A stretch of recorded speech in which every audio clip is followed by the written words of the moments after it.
Hi అండి అందరికీ. నేను మీ బాలపల్లి కుర్రోడు. ఎవరైతే మా వెరినార్ దగ్గరికి అయితే వెళ్తున్నాను. ఎందుకంటే పొద్దున్నే మా అమ్మ ఒకసారి వెరినార్ దగ్గరికి వెళ్ళి చూసిరా మొత్తం ఎర్రబడిపోతుందని చెప్పింది. ఎలాగుందా అబ్బాయి అనేసి తొందరగా వచ్చేసాను నేను. వరినార్ పాడైపోతే మళ్ళీ దొరకదు. వరినార్ దగ్గరికి అయితే వచ్చేసాను నేను. చూడండి, వరినార్ దగ్గర ఉన్నాను, బయట ఉన్నాను నేనైతే. లోపలికి వెళ్ళేసి అయితే చూపిస్తాను మీకు కూడా.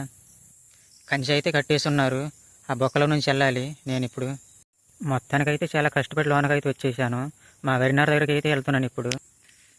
నేను వచ్చిన దారిలో అయితే ఫస్ట్లో మా బాబాయ్ వాళ్ళది ఉంటుంది వరినారు. వెనకాల కనిపిస్తుంది కదా ఎర్రగా, అది మాది. అక్కడికైతే వెళ్ళి చూపిస్తాను ఇప్పుడు. మొత్తానికైతే మా వరినార్ దగ్గరికి వచ్చేసాను. వరినార్ అయితే చాలా ఎర్రబడిపోయింది. పక్కన కనిపిస్తున్నది మా బావోళ్ళది. వాళ్ళదైతే చాలా పచ్చగా ఉంది. మాది మొత్తం ఎర్రబడిపోయింది. వాళ్ళ దానికి మా దానికి చాలా డిఫరెన్స్ ఉంది చూడండి. అక్కడ కొంచెం పచ్చగా ఉంది, చేనంతా అయితే ఎర్రగా ఉంది. మా చేనులో వరినారు అయితే ఎదగట్లేదు, కానీ మామిడి చెట్టు అయితే భలే ఎదిగిపోతుంది. అది కూడా కనిపిస్తుందా మామిడి చెట్టు? ఒకసారి దగ్గరికి వెళ్ళి అయితే చూపిస్తాను మామిడి చెట్టు మీకు. ఇదిగోండి మామిడి చెట్టు వరినారు మధ్యలో ఎలా పెరుగుతుందో చూడండి. వరినారు కన్నా అదే హైట్గా ఉంది. ఇక్కడైతే ఇంకో మామిడి చెట్టు కూడా ఉంది, అక్కడికి వెళ్ళి చూపిస్తాను. ఇదిగోండి చూడండి, ఇదైతే చిన్నది.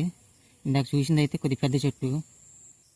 నేను వచ్చింది వరినారు చూపించడానికి, కానీ నేను మామిడి చెట్లు చూపిస్తున్నాను. వరినారు అయితే చూపిస్తాను ఇప్పుడు.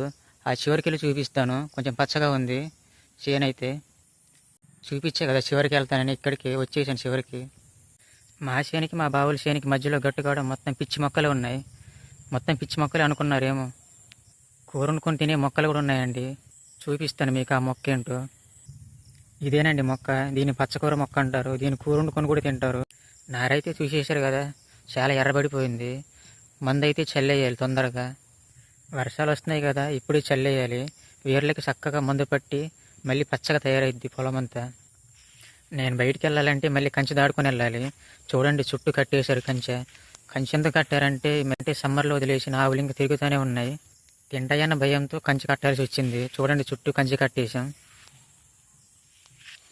నేనైతే బయటికి వెళ్తున్నాను ఇప్పుడు. మొత్తానికి బయటికి అయితే వచ్చేసాను. చాలా టైం అవుతుంది, ఇంటికైతే వెళ్ళాలి. వీడియో చూస్తున్నారు కానీ లైక్ చేయట్లేదు. ప్లీజ్ లైక్ చేయండి. మీరు లైక్ చేస్తే నాకు కొంచెం సపోర్ట్గా ఉంటుంది. అలాగే ఈ వీడియో ఎలా అనిపించిందో కామెంట్ చేయండి. సబ్స్క్రైబ్ చేయడం మర్చిపోవద్దు. నెక్స్ట్ వీడియోలో కలుద్దాం.